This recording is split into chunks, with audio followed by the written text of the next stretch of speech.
Supermaster started carrying that total question trying to do. We talked right now about hard target versus soft target, and by that I mean how you carry yourself. What got this discussion started is a friend of mine a while back made me think about this again. I remember the time when he's a police officer, career SWAT cop. Anyway, this guy, I've known him for a long time. He used to be the shaved head, big buff guy. He was very much like most of my friends, to be honest with you. But anyway, when he didn't have his head shaved, he had high and tight going on. Pretty obvious, he was military or law enforcement. But at first he used to, and very much like I did at the time, walk around like a hard target. It was, except he had a little bit different take on it than I did. But anyway, he decided at one point that he wanted to not go that route, namely because a woman he ended up marrying wasn't overly fond of it. And I'll talk on that in a minute. But basically what he did is he grew his hair out to the Ivy League, wore soft clothes. He went from typically just covered up by a light garment like I'm carrying right now to well deep inside the waistband. Basically making himself look like a college kid. The problem is he still, whatever, when he would be around her, she was fine with it, but when he would be around her friends and all, he was like, look, I really don't want too many people knowing I'm a police officer, which, okay, I can understand that. It's kind of a high-risk job there, but never failed. They'd say, are you in the military? And no. The next question, are you a cop? Because he looked like it. Guys, military guys, law enforcement guys, same with women. They carry themselves differently. It's a fact of life. Anybody that's been around the class of people I'm talking about, the warrior class, they understand what I mean when I say that. But, how can you go from a hard target to a soft target interchangeably, and can you? And I think you can. You'll never be completely one or completely the other. Because like everything else in life, there's not black and there's not white. There's always just shades of gray. You can have awful damn close to black, and you can have damn near bleach, but you'll never have a pure white or a pure black. Everything is in shades. My personal theory on it is the hard target thing can get overrated real quick. You hear the guys that they wear the tactical pants, and usually they open carry. I've already expressed my opinion on that. And they're walking around with heads on a swivel like they're walking through Kandahar, but really they're walking through freaking golf capital of the world, Pinehurst, up the road here. And it's like, really, dude? There's an upside and downside to both. And I'm starting on the hard target. The upside of the hard target is you're less likely to be screwed with looking like a hard target by the criminal element. The criminal element typically wants people that aren't going to put up a fight. If you look like you're going to put up a lot of a fight, they'll probably leave you alone. Another upside to it is you are always alert, just like you're walking through Kandahar. Your head's on a swivel, your ears are open, you're paying attention to everything humanly possible, and you're alert. That's a great thing. And the last major advantage of looking like a hard target is typically hard target type stuff. Your 511, brands like that. That kind of attire is made for people that carry weapons, so that saves you some trouble there. The downsides of it are if you're walking around looking like you're walking, through Baghdad or Kandahar, and you look like you're more suited to the green zone than to the golf course green, which I'm not a golf guy at all, but that's just trying to go polar opposite there. Then you may wind up getting some unwanted attention, and I don't mean from the criminals. Why? Because the little old lady up the road might get scared by the guy walking around with the Mega Blaster 3000 showing on his hip. That's for the open carry side. If you're walking around in your 511 tuxedo and all, and you're in a non-permissive environment, they might just look for what you're carrying that you might not be supposed to have on you. Case in point, here in North Carolina, it's illegal to carry a gun places where alcohol is served. I actually have a friend of mine he was smart enough to get up and leave, but he went into a bar, and the bouncer is an off-duty police officer, and he caught on the 511 tactical pants, and my buddy caught him eyeing around his hip level, and he decided he needed to just beat himself a hasty retreat. It attracted attention. Why is that a bad thing? Well, I have nothing against police officers. Most of my friends are police officers for that matter. But I really don't like having my time wasted for having to talk to the police when I'm doing something legal. You know, if here in North Carolina, open carry is perfectly legal. If you open carry through town, odds are you're going to have a chat with local law enforcement. They'll most likely let you go, but somebody might call the law for a man with a gun. It's happened thousands of times all over the country. If you're walking around, wearing your 511 tactical pants and friggin' architect soft shell with your glint tape all over it and your contractor cap with the Velcro on it and you got glint on top and IRUS flag and your name tape on the back, you know what? You're not in the green zone. If you look like it, you might get some unwanted attention. Can you get away with it here where I am? Absolutely. You're outside the home of special operations. You're probably going to get your ass kicked by some Green Beret for trying to look like them when you're not. That's just kind of the way those guys are. And there's nothing wrong with that. Is it legal? No, but I don't blame them. At the same time, that can actually go the opposite. If you're walking around looking like a hard target all the time and you look like the type that's expected to be armed, your social life's probably about like mine in that it sucks. My social life sucks because I'm always busy and typically don't like most people. I'm angry. I would rather cuss at somebody than, whatever. I mean, I can be friendly and I'll speak to you. But, the problem with a lot of people think now, hey, how you doing? I shake your hand and ask you about the weather. That means I'm your best friend. I'm not. But I just typically don't trust people, so I'm not a very social guy. But, there are people that try to be a social person, and then you see them at the bar. And I see it. I help a buddy of mine do security at his parents' bar. As a matter of fact, he's my business partner and my martial arts instructor. I kind of help him out and watch his six every once in a while. And I've seen a few people come in there, and the guys that are wearing the 511 crap are the ones that nobody is around. I personally don't mind that because that's just kind of how I am. I'm kind of a lone wolf. But there are people that do. And matter of fact, one particular incident, I stepped outside to get something out of my car, and one of those guys was talking to me, and I was actually wearing the 511 Tac Like Pro pants, but I think I was wearing this shirt at the time. But you couldn't really tell. You couldn't see the holster strap, and you couldn't really see the angled pockets, and I wasn't wearing desert combat boots at the same time. And it's, I think I had like a simple jacket on, and like I think I had a tap-out hat or something like that on. Anyway, I wasn't dressed in a full 511 tuxedo. And he was like, hey man, you're wearing 511s too. Why aren't they talking to me? But people will talk to you because I'm not wearing a shoot me vest. I'm not wearing a polo shirt with pins in the sleeve pocket. I'm not wearing a rescue rigger belt with my shirt untucked. I'll wear a rescue rigger belt, but I always leave my shirt untucked so you can't really see it, except for when I'm filming something like this. And then I told him, I was like, I'm not wearing desert combat boots with the sage gray or the sage colored like the light green 511 canvas pants with holster strap visible. You look like a cop, or you look like someone that's about to go kick indoors. And he just kind of let me alone. But I mean, that was okay with me because he was getting on my nerves. He was kind of drunk anyway. But that bears in the point. If you're out and about in town, if you wear that to the club, yeah, that's not going to end well for you, buddy. If you walk around and you're dressed like you're going to invade Kandahar, and you walk into Walmart, you might be made as someone that carries something that criminal wants. There have been reports of hunters in this area being disarmed. There have been reports of people's houses broke into just because people knew they had guns in the house. Criminals don't like to use their gun to commit murder. They like to get a new one.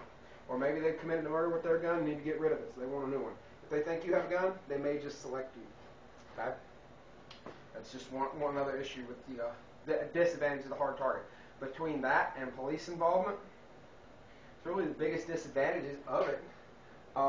The third one is if you are completely unarmed and you look like the type of person that typically is armed and something happens, like robbery or whatever, you could be expected to do something. And if somebody says that and you're unarmed, they just made you a perfect target for that perpetrator. If you are armed, you just lost your element of surprise. So, it's a tactical error as well.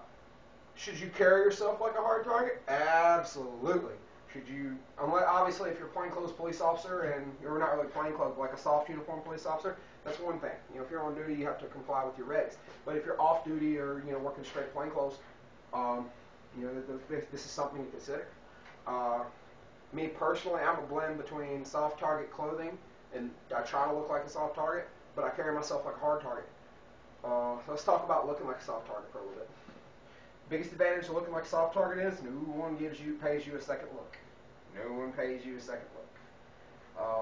I get some second looks just because I'm kind of ugly and funny looking, but some of y'all may have that problem. Some of y'all may not have that one. But anyway, if you walk around and you look like everybody else, no one thinks anything of it. Even my buddy, who everybody met him as a cop, when he didn't dress like a cop, he could go in and out of places and no one paid him any money. Of course, he had to show his ID card to get law enforcement discounts at some of the gear shops around here at that time, but, hey, small price to pay, right? You walk around and you look like everything else. You're blending in with your surroundings better. Urban camouflage, for lack of a better word there. Another big advantage of looking like a sheep is, well, it doesn't attract attention. Like I said, you look like everything else. I have found walking around, carrying a pretty heavy loadout, when do you get asked about, are you carrying, what do you carry? When you look like a gun guy. When you get asked about knives, when you've got 6 pocket clips dangling off your britches. But yeah, if you look like a soft target, you're not expected to have that stuff. So maybe now in that hostage situation where you don't yet have a position of tactical advantage, you don't have somebody saying, do something, tipping off the perks.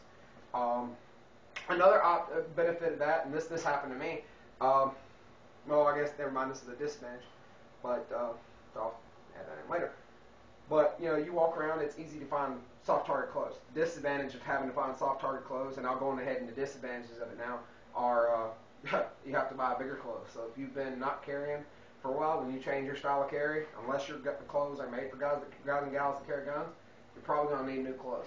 Case in point, when I went from carrying on the belt to carrying inside the waistband, I had to buy all new pants, 2 sizes bigger, because they just did not work.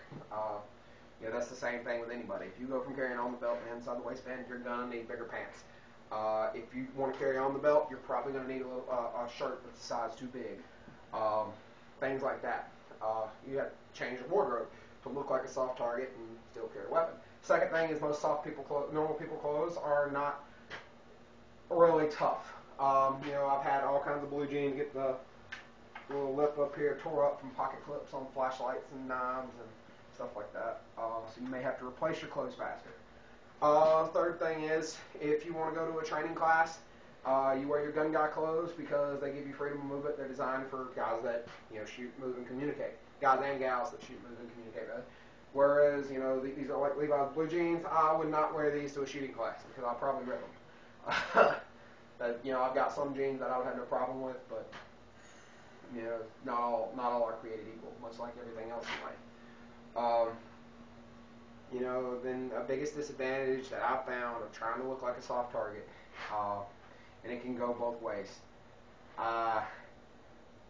This one being in mine, my most recent ex, actually, when me and her first started dating, the first time she hugged me around the waist instead of by the shoulders, she got a big handful of Glock 22 and didn't know it was there, and I got my ass shoot. Well, first of all, she got really scared. That can happen. And, if you're sitting thinking I'm a woman, my man won't get scared. I had one of my best friends is a girl, woman, and there's a guy that she dated that used to wear her pants. So men of this current generation, if you're a female my age, they're not all of them are created equal either. So your mileage may vary on that, but obviously, even you go to hug your mom, if she doesn't know you're carrying concealed, who doesn't hug their mom? If she doesn't know you carry concealed and bumps it with an elbow or something, my mom stands like the hero on me. If she reaches straight out and her arm sags a little bit, she's going to hit my pistol. Or mags, where you bump into somebody, and it's not expected, it can startle them. So it can cause some social issues there. I do think the advantages do outweigh those disadvantages. So how do I blend that soft target and that hard target? Well, I try to look like a soft target in my dress, but the way I carry myself is natural. It's a hard target. If you've served in the military, if you've been around people that served in the military, if you've wore a badge or do wear a badge for a living, if you've been around people that do, they carry themselves different.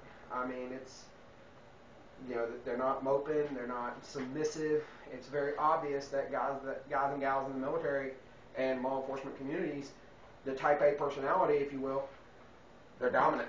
They are kings of their world. Most of us have an attitude problem. At least I do. That's why I started my own business. But it shows. It comes through. There's certain things that you just can't hide about it. Walks like a duck, quacks like a duck, right? So, at the same time, you walk like a duck, quack like a duck. What does a duck have? Feathers that match its environment, right? So, wear feathers that match your environment. Walk around, and haul this. I'm going ahead and hit this too.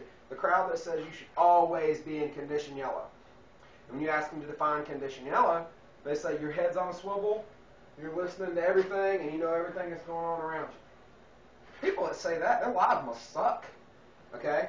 And I'm not saying that being in condition yellow is a bad thing. I'm saying, when do they sleep? I'm an insomniac. I don't sleep very much. But when I do, I'm out like a light. And unless my dog starts going ballistic, or I just so happen to get some feeling to stand up, that feeling to stand up is usually the fact that I drink about 240 ounces of water a day.